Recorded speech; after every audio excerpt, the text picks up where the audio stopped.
Welcome to the Gateway, your compass to the magical waters of spirit communication. I'm your host, C.L. Thomas, and we're live from United Public Radio 107.7 FM New Orleans. My guest tonight, Michelle Desrochers, she is a co-host.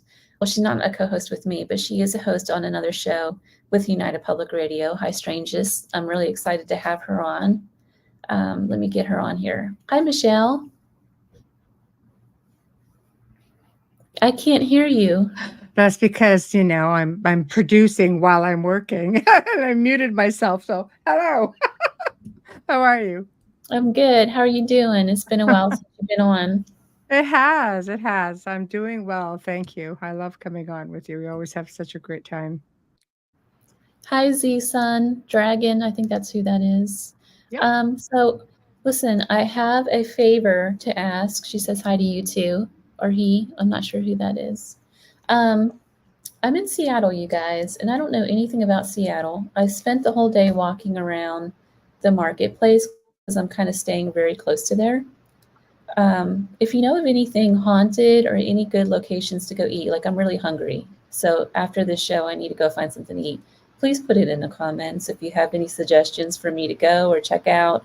I'll be here until Sunday and I have some downtime and I want to go look at some haunted locations. So, Heidi, if that's your home, please let me know some locations. CL needs help, Heidi. Um, so, Michelle, we're going to talk about the similarities between ghosts and aliens. Yes. Yes. There are many. There are many. And people, excuse me, don't realize this. I did not realize this, of course, until well into adulthood. And when I started interviewing people, kind of like what we're doing here, listening to stories and thinking back to not only my own life, but many of the people that I have helped also who were having experiences on both fronts.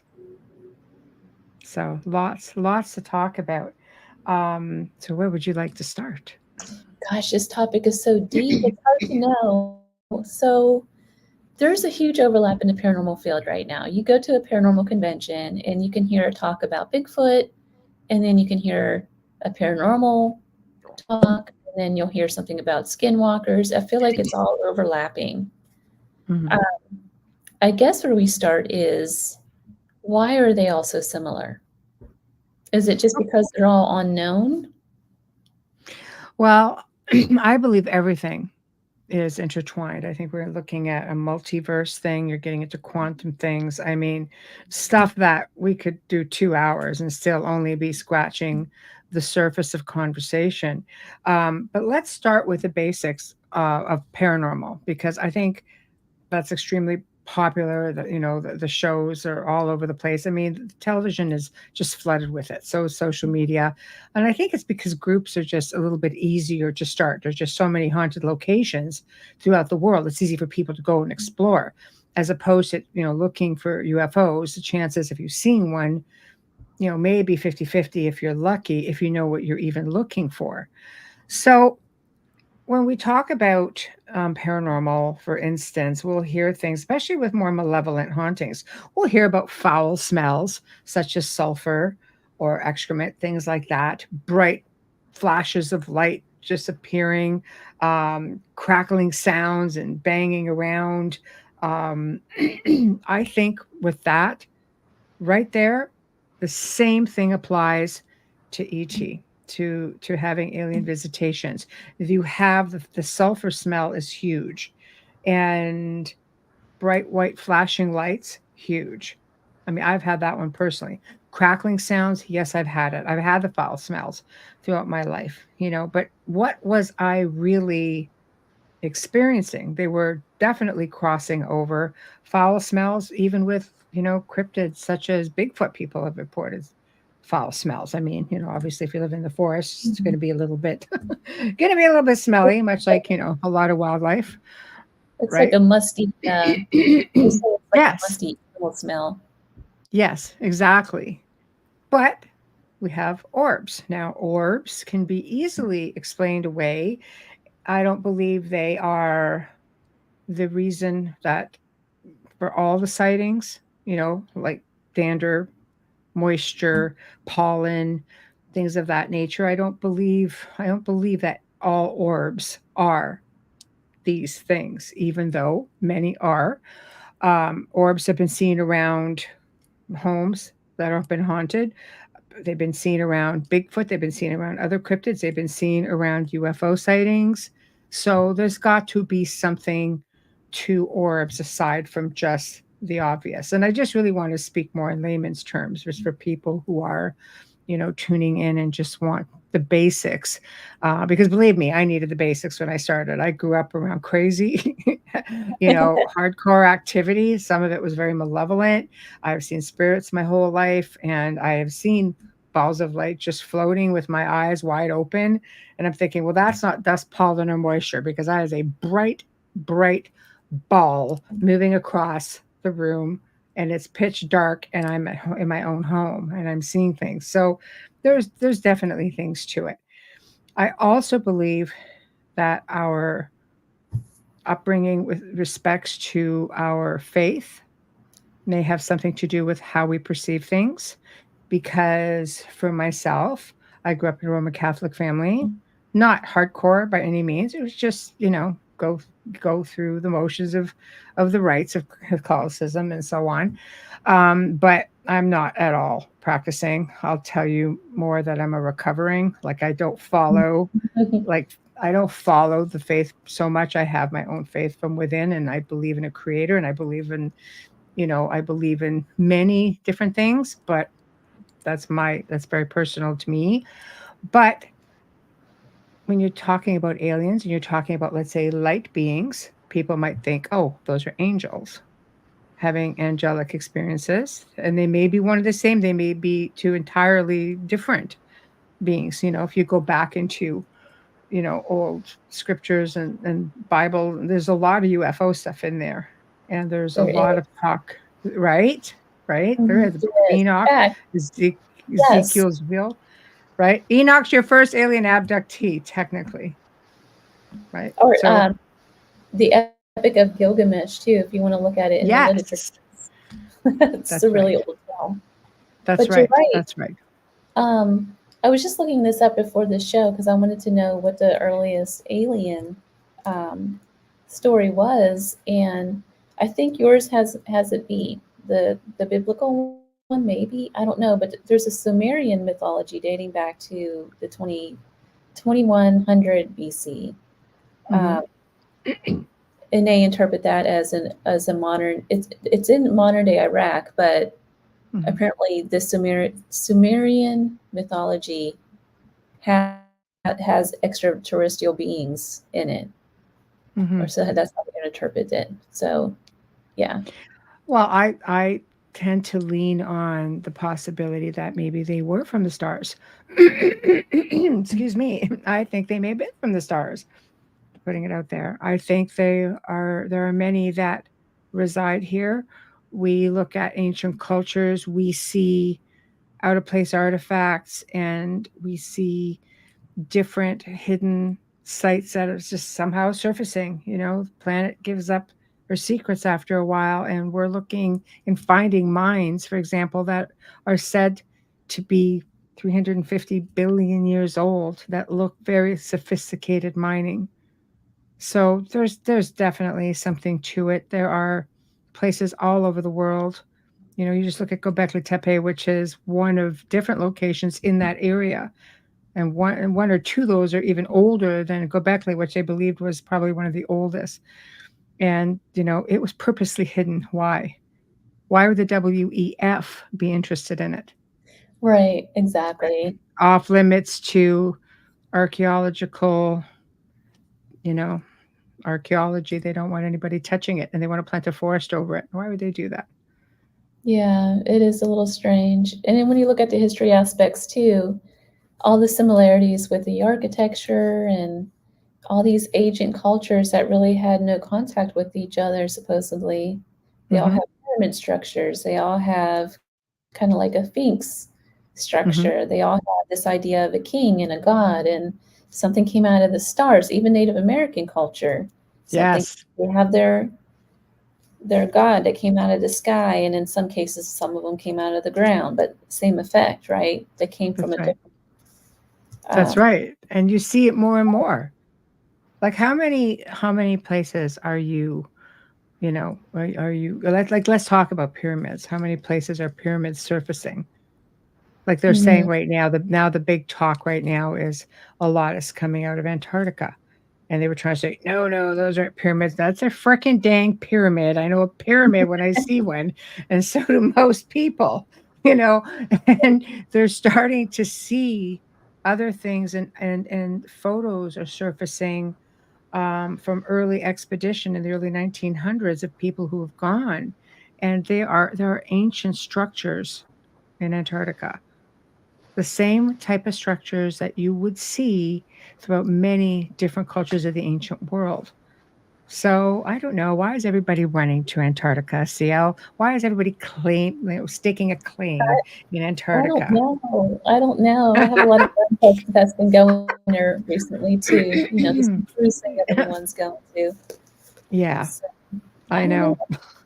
You know what? I hear a lot of people say, "Well, America doesn't have pyramids, or North America." Yes, they do. Yes, they do. If you go up and down the Mississippi, they may not be as big and pronounced as like the pointy pyramids, but you have the mound people, Hmm. and the mounds still exist in their burial grounds, and they're actually pretty large. They are. I can connect you with somebody who actually researches a lot of those mounds and has great information on them. I And would love he's to have them on the show. okay. Yes, I will do that because he's incredible. We had to do it in two separate shows because he's just so versed. There's just so much information, and that's right here on our side of the world, which is it really is. cool to hear, all this information. But yeah, I don't know. There's a lot of similarities, I believe, behind all different areas of high strangeness. All of So it. there is one thing I want to talk about. I know there's a lot of conflict with the Conjuring House, and I don't want to get into any of that. But I do want to talk about Andrea Perron because this is the first time I've ever realized that there was such a similarity between the paranormal world and the alien world. I Mhm. met I met her a couple years ago at a Paracon, and right away, you know how friendly she is. She just kind of takes you right in, right? Mhm. I had about a 40-minute conversation with her, and she said that I was a star seed, and she was going into all of these different speeches that she gives, presentations that she gives all over America with alien presentations and stuff. And Mhm. do you think what she experienced at the Conjuring House may have been visitations? Um, I have not visited the Conjuring House. I have read about it. I've tried to stay away from films and so on, and I've tried to Mhm. just concentrate on the things that she talks about because she lived it, and that is to Yeah. me the primary source of who you want to get your information from. And as far as having alien visitations, yes, I believe that she was getting a blend of everything. If this is generational, then chances are it was going on even before. And it's, I can only speak for me as to what my situation was. If there's any similarities, again, you're having to ask yourself which came first. Was it because of my let's say being an experiencer with ET, is that what opened me up and put a target on me for anything else coming through? Do they use the same doorways? Do they like what's the situation? Conjuring house, that's sort of a realm of its own. The place just had so much. And I was almost saddened when I saw it get, sold and purchased and opened up for the type of investigating that I was reading about with respects to, Ouija boards and everything else. I Mhm. just think, because having had a haunted house, and people wanting to come and stay there and film there. Sometimes, even with the best intentions, people come in and just they don't really know what they're doing or have an understanding of the consequences of some of what they're doing.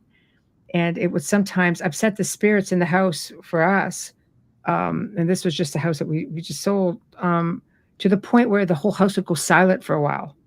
It was just like it was crazy, like a week. There would be nothing. So I'm thinking, God, what's going on? Are they just upset? What is it exactly? And I could tell you that house had all kinds of ET activity as well. So I would be really curious to see if the people who have lived there after Andrea and since the last owners, since they sold, if the current owners are experiencing anything like that as well. That's interesting. There's other locations too that are like that. Hmm. Like the Bellwitch Cave is a good one, where Hmm. that's been opened up to a lot of different groups now, and um, you just have so many stories like black figures running around, wolf figures, like wolfmen Mm. looking things. It's just Mm. all over the place. They claim alien activity as well there. Hmm. So it's a gimmick, but you're right. When you have a group that's going in just for a Friday night get together investigation, where it's really really don't know what they're doing, they go in there and kind of stir things up and then leave. Hmm. It's just a Friday night game, and then the people after are left to clean it up.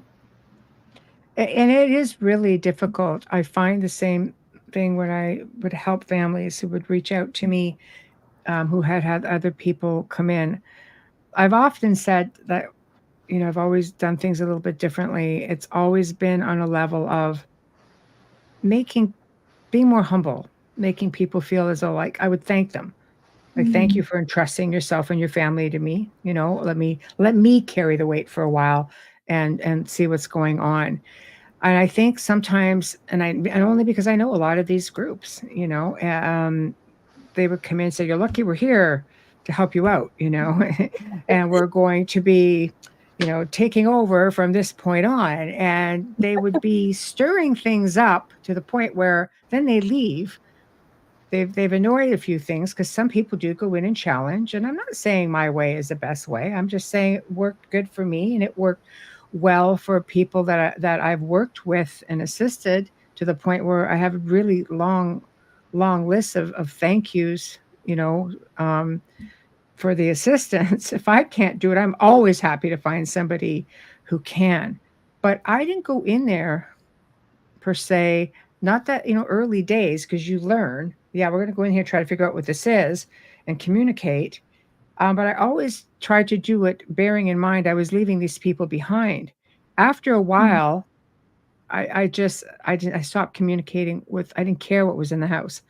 If I went in and I had validation from other mediums who came in with me and said, "Okay, no, this is what's going on," and if it matched everything that the family was saying, I would ask for assessments, psychological assessments, sometimes psychiatric assessments. If they were on medications and things like that, I needed permission from their practitioners to work with them, because sometimes it really is just that, and sometimes not. But I had to leave it at that and be like, okay, then I'll figure it out. And that's exactly what you tried to do, right? So, Michelle, Yes. have you had, I'm going to ask this, um, have you yourself had alien experiences? Lots. Yes. And I think they go back much farther than I thought they did. I remember now always being a stargazer. I remember watching the stars. And again, we grew up north, and I'm going to again age myself, but there were no satellites in the sky, maybe one couple belonged to the US military, So, but we didn't have, it's like satellites. If you saw something zipping across the night sky, high up, very quietly, chances are you were seeing a craft, and we would see them all the time up there because there was no bright city lights. The core of the city was far from where we were. I grew up in a beautiful valley along a big, beautiful lake, very quiet. And I've watched craft. I watched one night, I spent about 20 minutes watching a craft come down. And then I watched it take off.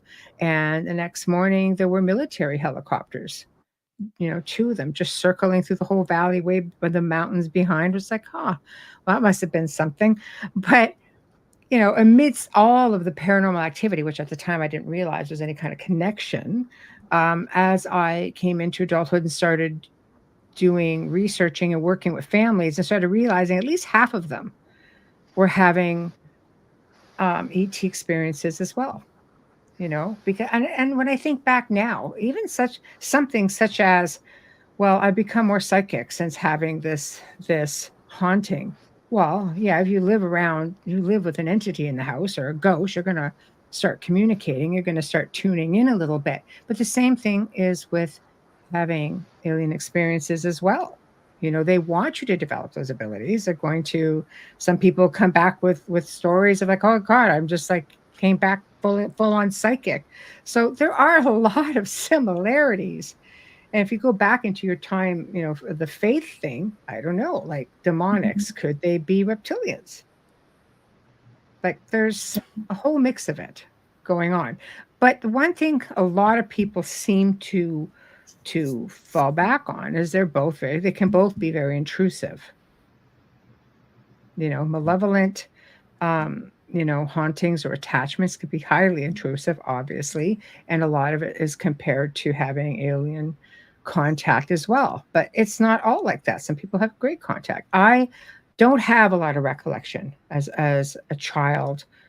Um, I know I was looking to the skies for something. I didn't fear any of it. I love spending time by myself, even in the night sky, looking at the stars. I've always been a stargazer. I've always looked for them.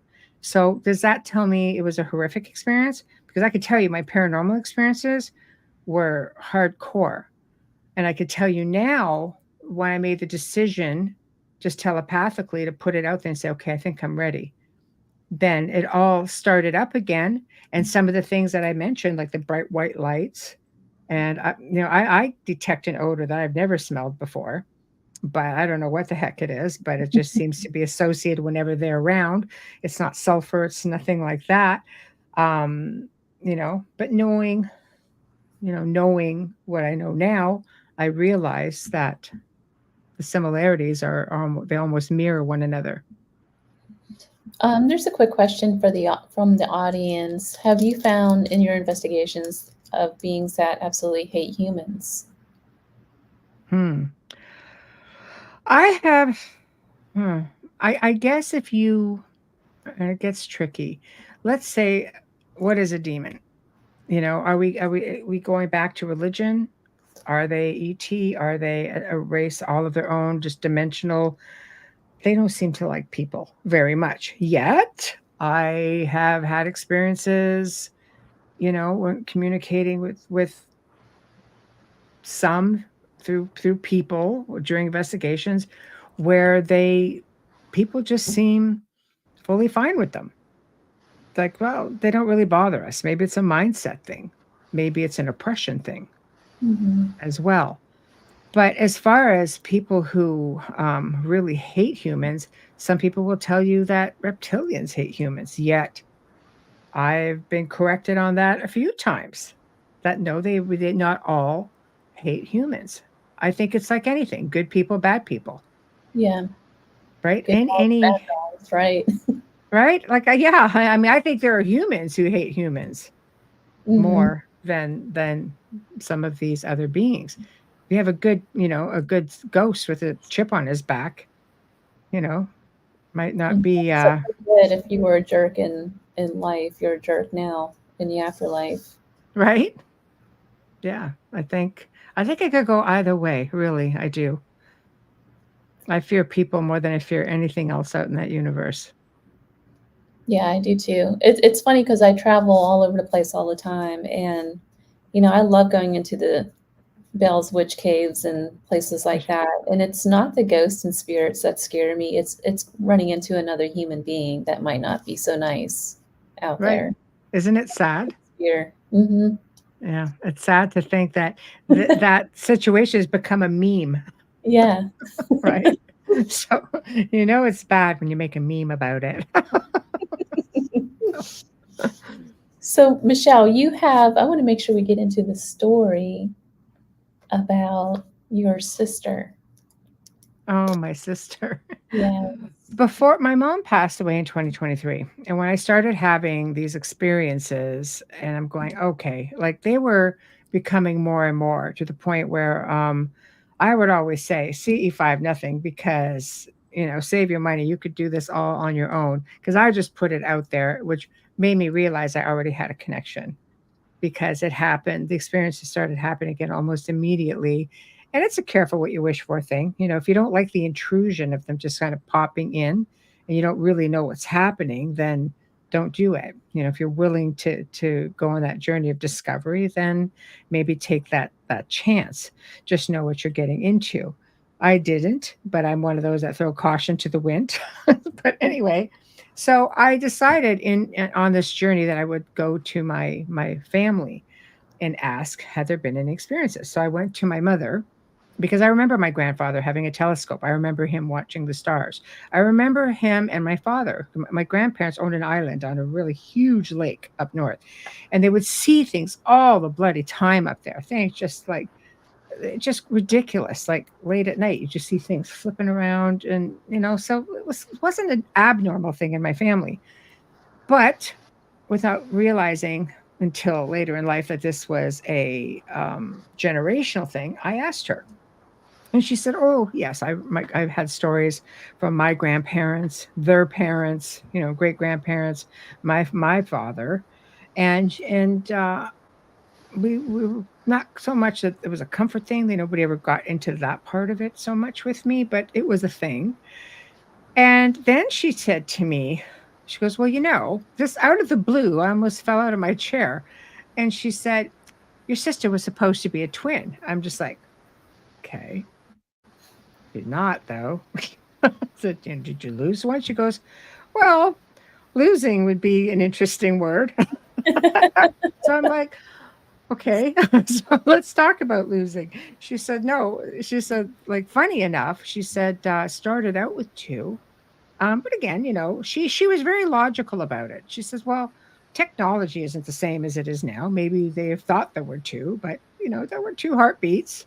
And then all of a sudden there was one heartbeat, and when they checked, and there was only one."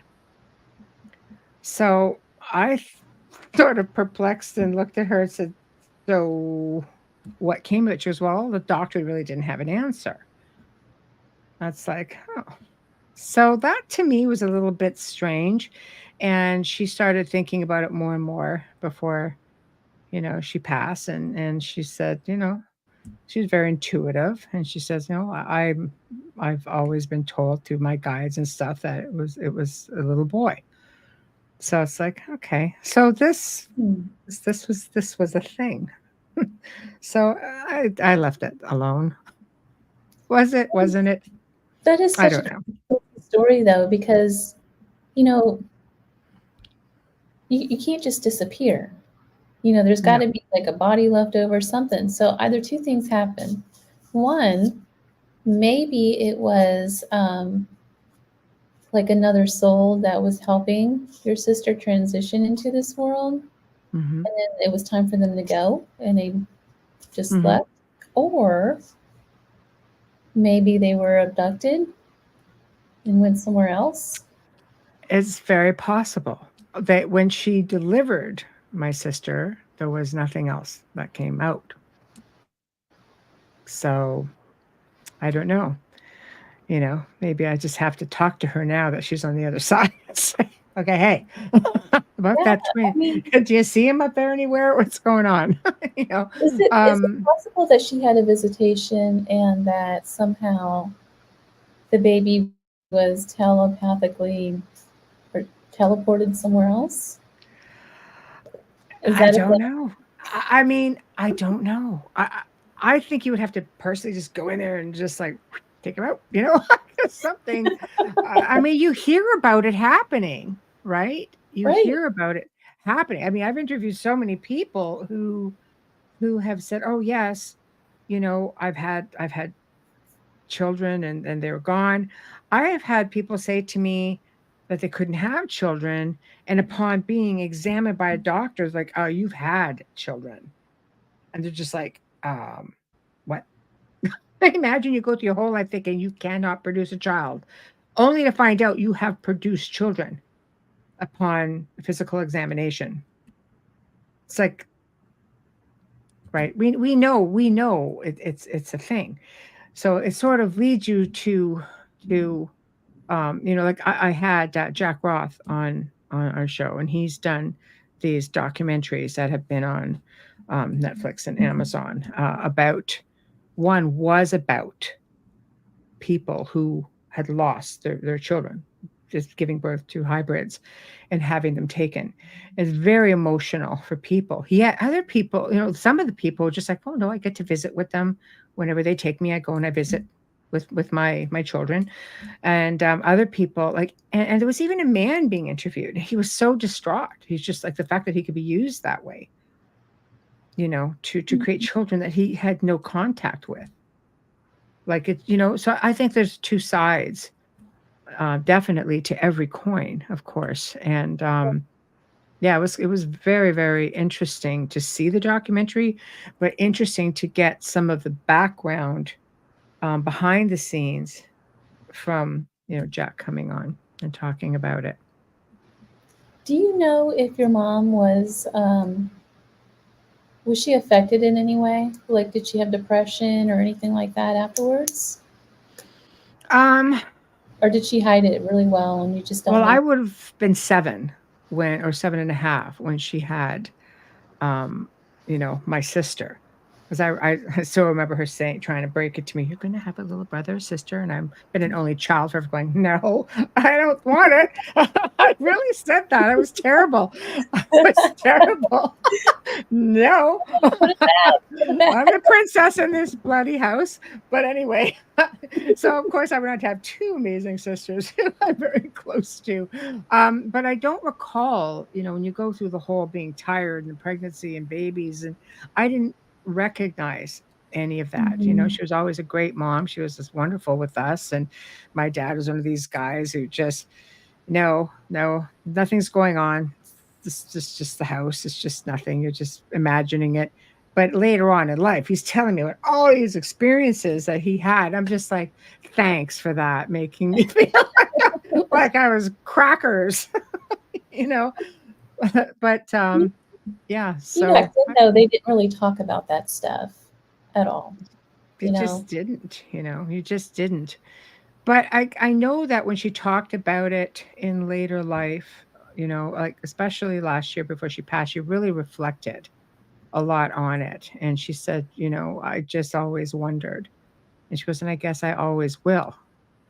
So, it affected her. I think she thought about it quite a bit. I mean, how do you not? Yeah, exactly. You That is know, such a strange story. It kind of, I had a guest on last week, and she talked about communic. She believes that she communicates with extraterrestrials, and her theory was that we live in like um, different interdimensionals. So we have different pieces to ourselves that are out there living different lives, pretty much. hmm And so when we go to pass on and evolve, that's when all of our pieces come together. But it's so that that's we what they can learn. say. Yeah. Yeah. So we can, like, I'm single, I'm not married. I could probably have like 6 kids or something in this other And life. you might, yes. Maybe they're visiting you. Maybe you're Maybe, visiting I don't yourself. know. Maybe you're I know. You get it's hard to fathom all that stuff. I often It is. thought about just that when you say that, about other dimensions. Because life could be so hard, and I just look at some people and I'm just like, "Oh my God, I wonder, if we were, in a different dimension, if and if these people could be happy, like what if it was your children or your family and you slip into this other dimension and you're happy and they're all happy. The type of person that I am, I would have to be back here with my family, knowing that they were struggling, because I would have to be here so I could help wherever I could, and I would have Mhm. to forfeit all of that. And what brought me to that conclusion was when Joe and I did a show. We have a show called The Gray Zone Uncensored, and we were exploring time travel and time slips. And this one woman, my heart broke for her. She woke up in the same building, totally dressed in something she didn't go to sleep in. She was in all her decor was different. Her job was different, yet in the same building. She was engaged to a man who had a little girl. She had for 7 years they were engaged, and there was no sign of existence of him, of the little girl. She had a reward out to anyone that could help her get back to her time. Everything was just it was different, but she knew. She goes, this isn't right. This isn't right. Where is my fiance? Where's where's this little girl, this daughter for me? Like where is all of this? Where's it gone? And then thought, oh, that would be hard, man. That's Wow. something that would be hard. Yeah, I know. Wow. I could So imagine that. let me look at these. We have a lot of comments today in the comment section. Let's see. Adrian has a question. It's kind of a little bit off topic. Solemn controlled demons. When someone has a demonic problem, would it be because it was controlled and instructed by another to attack? Or do they work independently? Well, when it comes to Solomon, a lot of people feel that the ring of Solomon, everything else, his ability to control demons, a lot of it was metaphorical. I mean, could he really do it? I can tell you that through family, just working with people, I know of the demon that outwitted him, sort of thing, ended up through certain family lines and has surfaced going down certain family lines that stem from the possible line of David and Solomon, et cetera, et cetera. So that makes you wonder. Guys got longevity for sure, but um, can they work independently? They are believed, much like angels, to work through some sort of a hierarchy. Um, but I mean, till you get there, nobody really knows. So I know that in working with families through the years, it's very seldom that there's one entity that we were working with. If that's what we were actually, in fact, dealing with, um, they're usually more. It's kind of like having the party house, more of them keep coming along. Get rid of one, you're going to have a few more. And if you can get rid of that or they, then there's always that opportunity, like the others coming in. And I've always said to people, it's been a mindset thing and a lifestyle change and being mindful literally of everything. But you do have the power to have control. I used to be backed up 18 to 24 months and working with people, and I would work with people just online or through the phone and just sort of educating them a little bit. And by the time I was actually free to go and see them, they were like, "Oh no, thanks. You taught us great, and we took care of this." I'm like, "Thank you." So it goes to show you it can be done. It took me years and years to come to that conclusion, Right. actually, See? with hauntings and things that I've dealt with it throughout the years. Right. Um, we keep mentioning stories of the Bible in relation to aliens and ghosts, and it's so interesting because there is just so much there. Mhm. Um, like the Book of Enoch. Do you Yeah. have any comment at all or any Enoch? theories to the Book of Enoch? And Yes. I'm sure it could be like an entire story on its own, or an entire show on its own, but Yeah. Enoch was your very first alien abductee. And he was, I hate to use it loosely, but I mean, he was a contributor, shall we say, to hybridizing, and it's all there. I mean, you just have to know what you're reading, right down to the descriptions that he would give. Like the angels showed him images, and device through the palm of their hands. To me, is feels a lot like a cell phone would feel, and Mhm. seeing images, and having, the glass floors, being able to see down, and he was, seeing the clouds, and I mean, you that there's so much to that. I highly recommend. Yeah, say the favorite biblical tale. There's so much to it, but I think if you technically took the time to read it, especially in this day and age, being more modern, you might actually look at it and go, "Wow." Because I mean, there are paintings out there with Mm, UFOs, right? The there birth of is. Jesus Christ, the crucifixion of Jesus Christ. Go and look in the sky, you will see UFOs in there. And those goes back to like the 15th, 16th century, right? And I guess that's why they had such long longevity as well. They were living for like 500, 400 years at least a piece. Yes. Yes. I know. But to your point, if you were if you were somebody that lived in the middle of the Southwest and you had never seen a plane before or anything like that, and all of a sudden the space shuttle comes down, I mean, how would you even describe that? You would describe it as like a fiery chariot, just like in the Book of Enoch. So Exactly. Ezekiel's wheel. It's the same. yeah. It's the same. It's the same idea. I mean, there have been stories, even experiments, going into the jungles in the Amazon and coming in with like a plane, like just modern day. And they went back a year later, right? And they could see that the indigenous people there built a replica, made of trees and brush, of what they believed they had seen, of a ship, whatever it is that they saw that came in. They emulated, the ancients emulated what they saw, whether it's on a petroglyph, a hieroglyph, whether it's on a structure itself.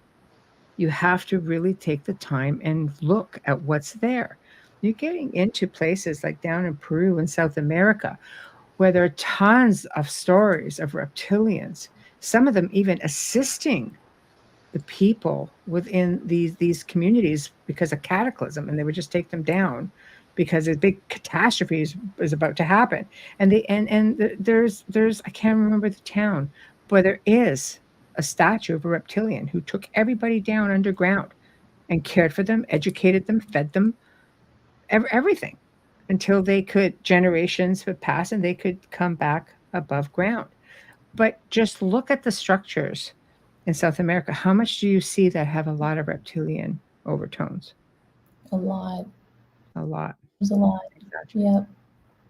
You see Exactly. that I want to say like in Egypt too, isn't there in their petroglyph work and stuff, isn't there a man with a alligator's head or something? Oh, in New Orleans? On Yes, the it was. Egyptian stuff. Shoot, I can't remember. Maybe I'm Oh, getting off. there is one. Yes, with an alligator head. Yes, yes. And but I mean, they were all okay. Let's go back to the Egyptian culture. Getting into hybrids.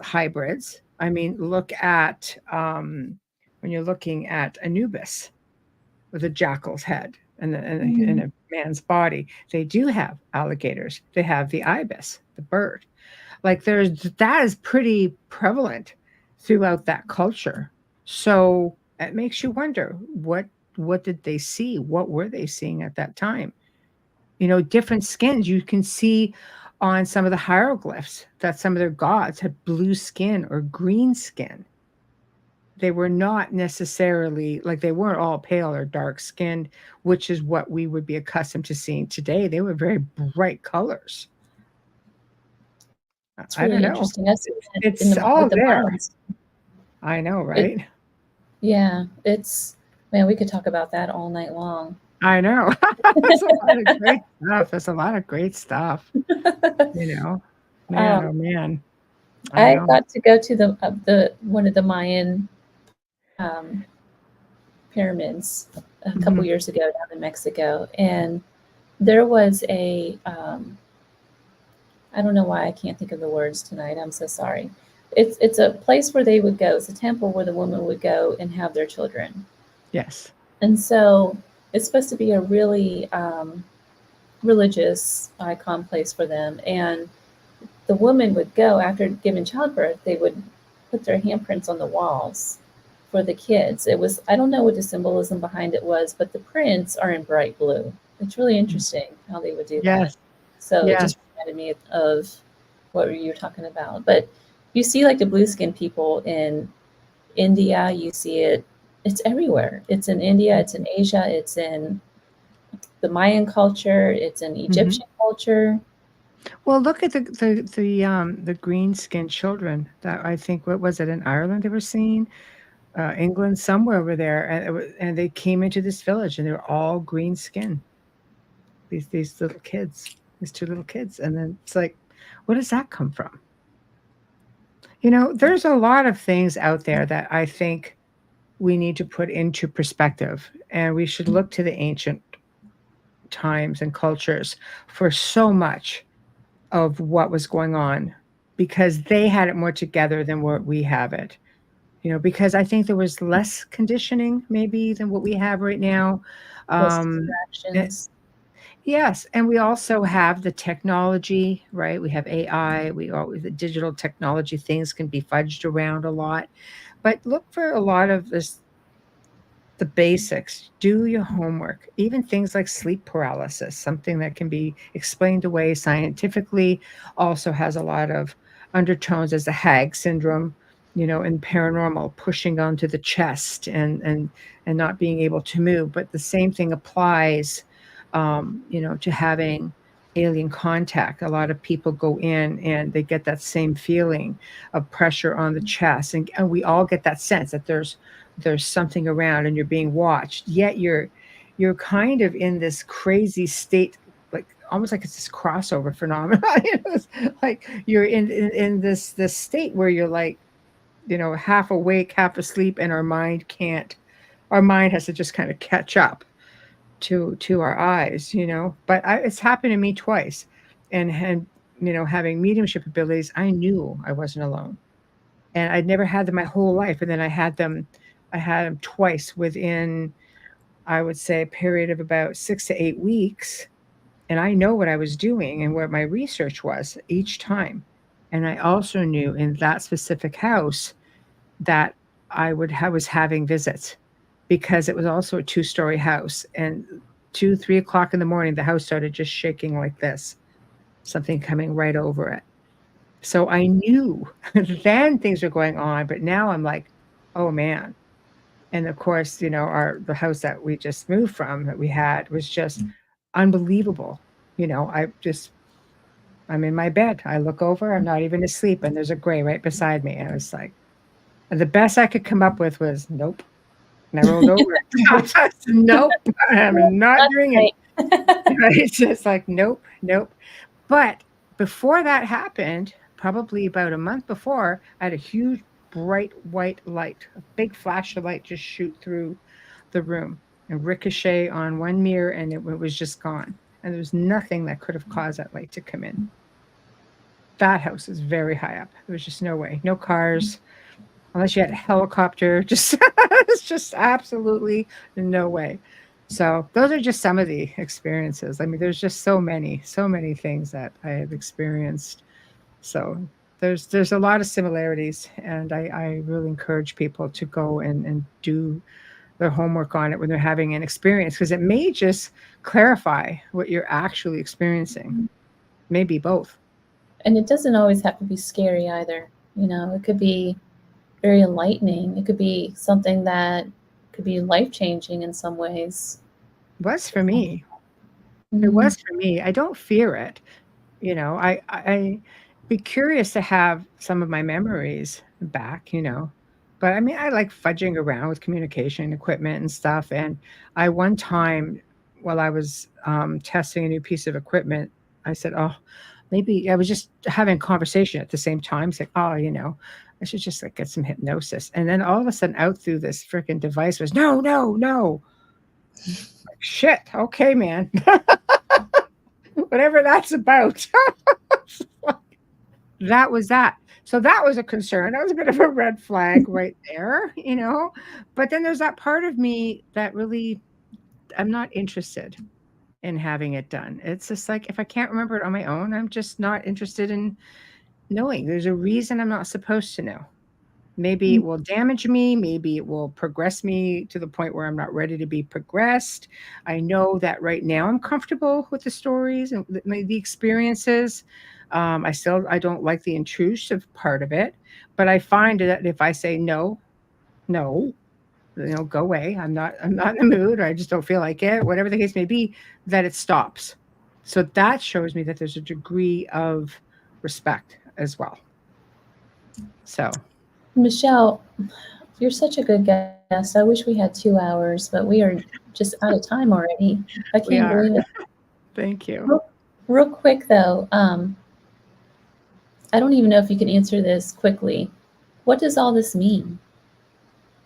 It means that we are part of something much greater, that we're not the first kick of the can on this planet. We have had so many more before us, and who knows who will be here after us. But have an open mind and realize that we are just a very small grain of sand on a very big beach, at the very least. And don't be afraid to educate yourself and to learn, because it's an incredible experience. We really are just essences having a human experience. Remember who you are, where you came from, and embrace it. Very well said, Michelle. Thank you. Where can people find you? Well, you can find me on the Outer Realm every Wednesday and Thursday night. We start technically at 9:10 p.m. Eastern. We have great guests every single week. My little compadre, Amelia Pisano, is usually with me, and we have a lot of fun, a lot of great educational guests. So tune in, or just find me at michelledesrochers.com. Best way to reach out to me. Don't do social media. I can't do it. Yeah, just Michelle, do thank you so much for being on. Pleasure. Thank you for having me. Always a pleasure. You're listening to The Gateway, your compass through the magical waters of spirit communication, broadcast live from United Public Radio, 107.7 FM New Orleans. Thank you for listening.